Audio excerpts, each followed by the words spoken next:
Hello YouTube, how's everyone doing? It's Professional here. So today I have another top 5 video on GTA Online, and this is a video I do every year, and it's top 5 vehicles that everyone should own, and in this year it's top 5 vehicles everyone should own in 2021. I'm sorry that I'm kind of delayed on this video by 2 weeks. Normally I did it within the first week of January, but I've just been busy with a lot of other projects, Red Dead content, GTA San Andreas, Hitman, and crazy current events. But here we go, top 5 vehicles that everyone should own in 2021. I wanted to choose vehicles that are unique, I believe that everyone should have in this year coming up, that would help out a lot of people in GTA. Some of these are returning, some of these are brand new, and I'm going to be explaining why and why I feel precisely that they are useful. So hope you guys enjoy this one. Top 5 vehicles everyone should own in 2021. Starting off at number 5, I have the Sea Breeze. Now the Sea Breeze is a vehicle that I included in my video last year, and I was debating on whether I should talk about it again, but I decided to talk about it because the Sea Breeze is even more useful now, a year later, than it was a year ago. Why? Because of the new Cayo Perico DLC. Because of the Cayo Perico DLC, we now have the Kasatka as our base of operations for planning the heist on the submarine. And the Sea Breeze can actually land in the water, so it's an amphibious aircraft. And the best part about the Sea Breeze is that you can go straight on into the water at full speed. You can pretty much dive into it. And the Sea Breeze oftentimes will be fine, just as long as you don't flip it. So you can nosedive down into the water, and it's fine. On top of that, the Sea Breeze has great agility, and it's very fast. It's faster than both the Laser and the Hydra. It has 50 bombs that you can drop. It doesn't have explosive cannons, but it does have machine guns. The price on the Sea Breeze is $1,130,500. That's a regular price. If you want the trade price, you would have to complete 36 hangar missions, 36 crate missions, and you get the trade price of $850,000. But if you don't feel like doing the crate missions, you can just do the heist once or twice, the Cayo Perico heist. You can run that heist, you can finish it in between 1 to 2 hours, and you can just buy this plane, even for the full price. So I think the Sea Breeze is definitely a vehicle that a lot of people should add to their collection, and now with the Cayo Perico DLC, it's even more useful. Next at number 4, we have the Akula stealth helicopter, and the Akula is a vehicle that I mentioned in the top 5 vehicles everyone should own in 2019.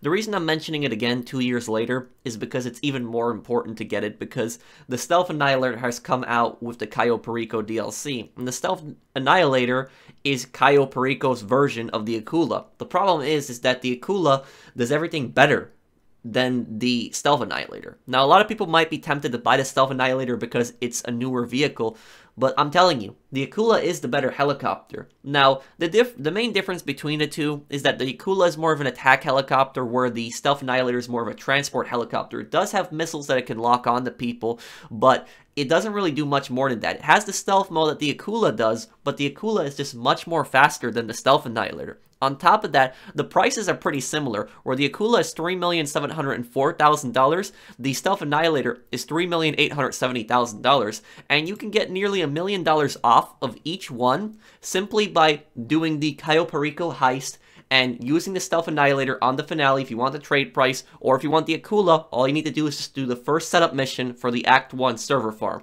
and you unlock $1 million off.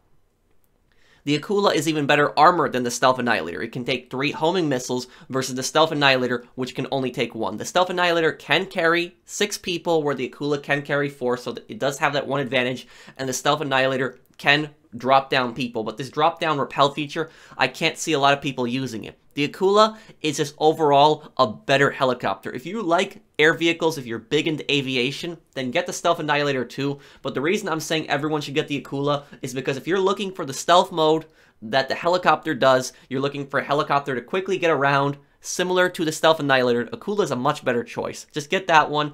Don't get the Stealth Annihilator unless you really like aviation.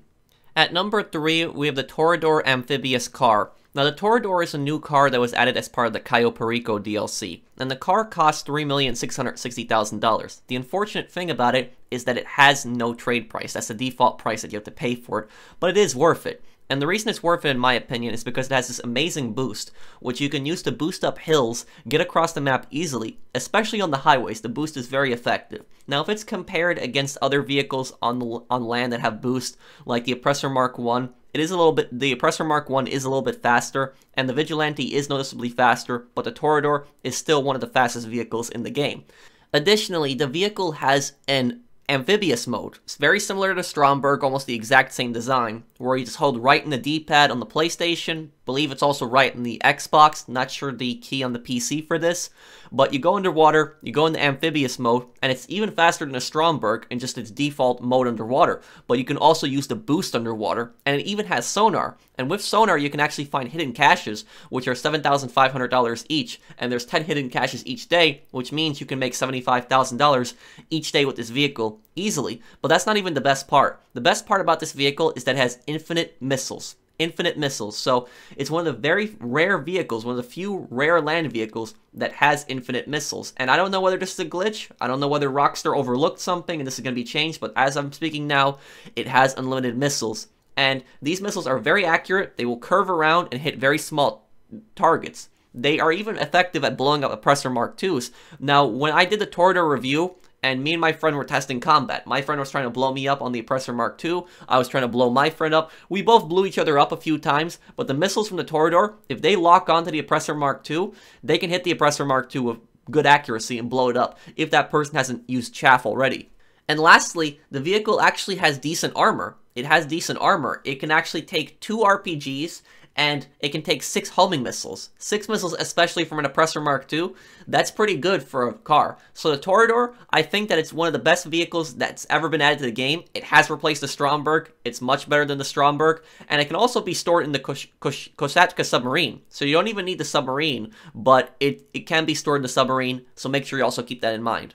Moving on to number 2, we have the Sparrow helicopter. This is not to be confused with the Sea Sparrow. The Sparrow cost a total of $1,815,000. There is no trade price for this vehicle, so that's the default price. However, it's a pretty affordable price, and the downside of this helicopter is that you need the Kasatka Submarine in order to be able to own it, because that's where it's stored. But most people are going to buy the submarine either way because they want to be able to host the heist. Now, if you own the submarine, you need to buy this vehicle because it's so helpful.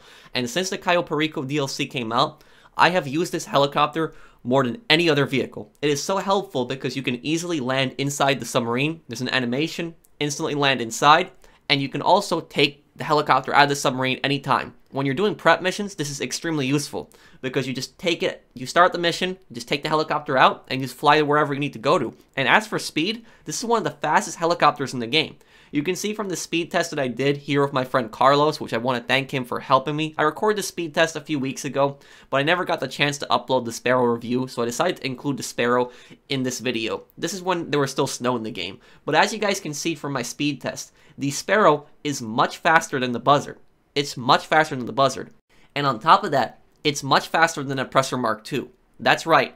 It's also faster than an Oppressor Mark II. It beats the Oppressor Mark II in a speed test. Even if the Oppressor Mark II is in the lead, the Sparrow will catch up to it. Now, there's going to be people that are going to be in denial and are going to say the Oppressor Mark II is still faster, the Oppressor Mark II is better in combat. Yes, the Oppressor Mark II is better in combat, but the Sparrow itself is faster than the Oppressor Mark II. This helicopter also has great agility, and on top of that, it has an optional missile attachment. And the missile attachment, it can fire infinite missiles. There is no cooldown on this thing. And that's not even the best part. The best part about this helicopter is that you can spawn it from the services tab. You don't even need to be in a CEO. You don't need to be in an MC. You can spawn it from the services tab, and it will spawn right in front of you. It'll spawn like a block away versus the hangar vehicles where they spawn at default places that you have to go to. This will spawn very close to you, similar to how a Buzzard spawns. And if you're in a CEO, whenever you're in a CEO, somebody spawns a Buzzard, you can't spawn a Buzzard if somebody already spawned it. This helicopter, every single person can spawn their own helicopter. So you see, when I was in the CEO with my friend Carlos, he spawned his own Sparrow, and I spawned my own Sparrow.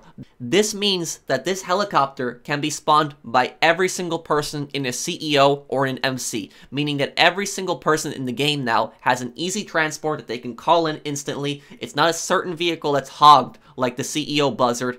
Everyone can easily spawn this if they own it. It'll spawn not too far from them, and they can fly away to any destination that they want. It's one of the most useful vehicles in the game, and very helpful with completing prep missions. But definitely add this helicopter to your collection. I love this thing. I think it's even better than the Buzzard in my opinion. Before I reveal the #1 vehicle I think everyone should own in 2021, I wanted to make a special mention, and that was the scuba diving suit. I know this isn't a vehicle, it's an outfit, but I still think everyone should own it because it's especially more helpful with the Cayo Perico heist. Now, to get a scuba diving suit, you'll go to the outfit section in the clothing store, and then you equip it as a saved custom outfit. You can get them from the submarine, but it's always better to have a custom outfit that you can equip at any time.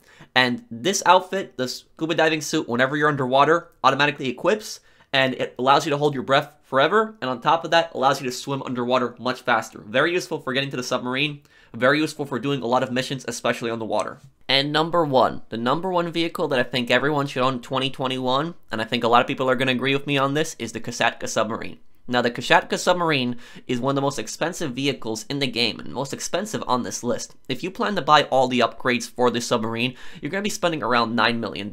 So why is the Kasatka such a worth it vehicle? The reason it's such a great investment is because it's the base of operations for the new Cayo Perico heist. You now have base of operations on the water.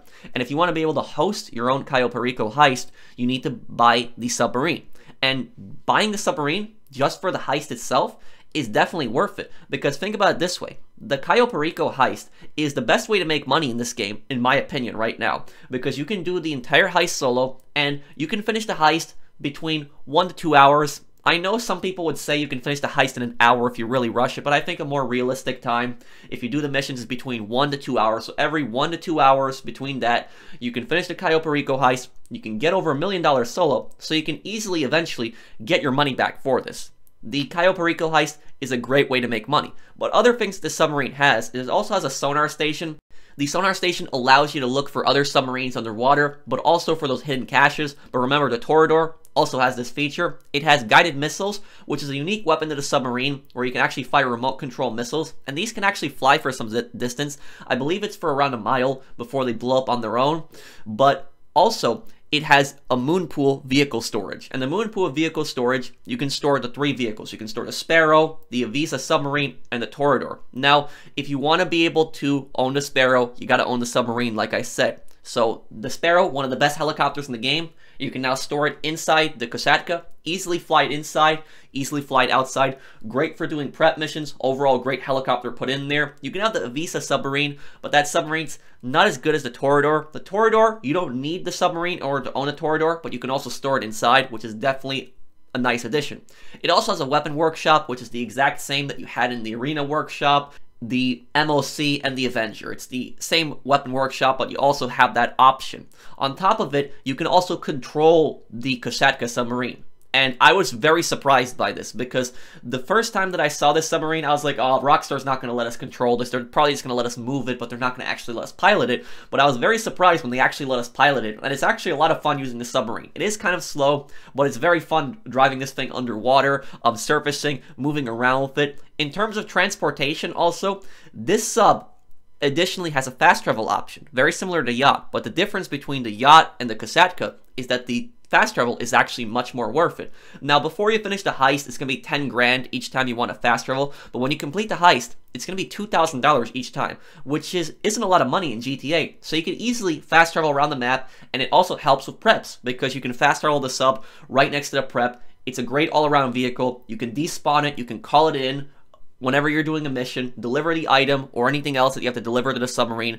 Great overall vehicle. I think the Kasatka is going to be one of the best vehicles in this game for years to come. So that's my list on the top 5 vehicles everyone should own in 2021. If you guys enjoyed the video, drop a like. And if you're new to the channel and enjoy my content, subscribe. Let me know if there's any other vehicles, and I'll see you in the next one. Take care, everyone.